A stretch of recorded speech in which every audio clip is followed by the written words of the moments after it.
మన VVIT university, absolute discipline, absolute education.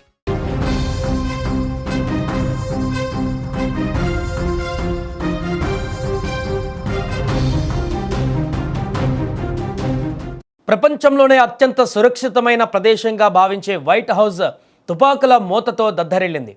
అధ్యక్షుడు Donald Trump లోపల ఉండగానే దుండగులు బయట తెగబడ్డారు. ఏకంగా 20 నుంచి 30 రౌండ్ల పాటు కాల్పులు జరిపి వైట్ హౌస్ను రక్తపాతంతో ముంచెత్తాలని చూశారు. అమెరికా అధ్యక్షుడిపైన ఈ మధ్యకాలంలో జరిగిన రెండవ దాడి ఇది.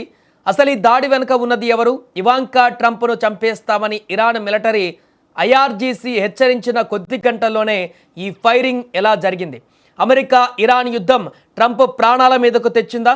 అసలు ఈ దాడి వెనుక ఎవరున్నారు?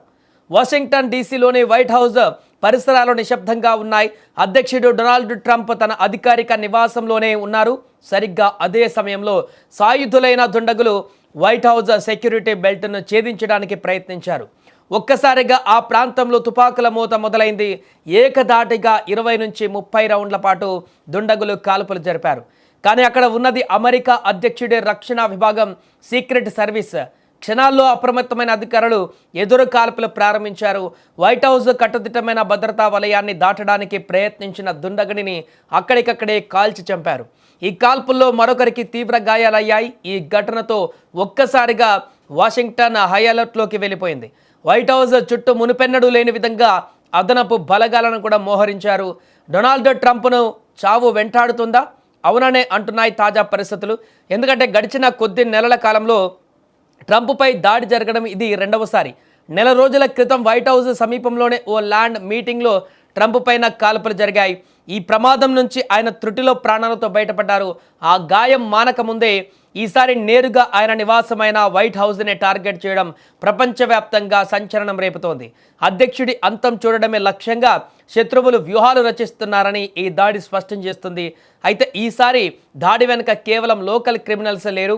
దీని వెనుక అంతర్జాతీయ కుట్ర కోణం ఉందనే అనుమానాలు కూడా ఇప్పుడు బలపడుతున్నాయి. ఈ కథలో అత్యంత షాకింగ్ ట్విస్ట్ ఏంటంటే వైట్ హౌస్పై కాల్పులు జరగడానికి కొద్ది గంటల ముందే ఒక భయంకరమైన హెచ్చరిక వచ్చింది. ఇరాన్కు చెందిన శక్తివంతమైన సైనిక విభాగం Islamic revolutionary guards corps Donald Trump కుమార్తె ఇవాంకా ట్రంప్ను టార్గెట్ చేస్తూ సోషల్ మీడియా, అంతర్జాతీయ వేదికలపైన వార్నింగ్ ఇచ్చింది. ట్రంప్ కుటుంబంలో ఎవరూ సురక్షితం కాదు, ఇవాంకా ట్రంప్ను చంపేస్తామంటూ IRGC ప్రకటించింది.